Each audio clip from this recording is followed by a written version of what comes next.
আসসালামু আলাইকুম সম্মানিত বন্ধুগণ, জাতীয় নির্বাচনে বিএনপির অধিকাংশ নেতাকর্মীকে দেখতেছি না ভোট দেওয়ার জন্য সবাইকে বলতেছে।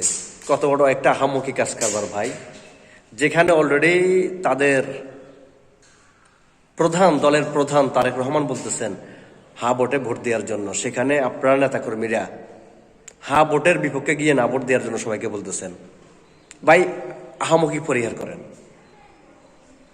এই বাংলাদেশে 3বার হানা ভোট হয়েছে, আর এই হানা ভোট সৃষ্টি করেছেন একজন, তিনি হচ্ছেন শহীদ রাষ্ট্রপতি জিয়াউর রহমান।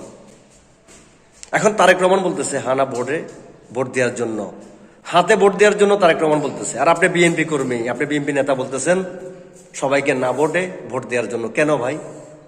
কারণটা কি একটু জানাবেন? কারণটা কি একটু জানান না আমারে? শহীদ রাষ্ট্রপতি জিয়াউর রহমান হানা ভোট চালু করেছেন, আর বর্তমান সামনের রাষ্ট্রনায়ক তারেক রহমান হা ভোটে ভোট দেওয়ার জন্য সবাইকে বলতেছে, আর আপনি বিএনপি করে হা ভোটের বিপক্ষে অবস্থান নিয়েছেন। Very sad, very sad. আল্লাহ হাফেজ।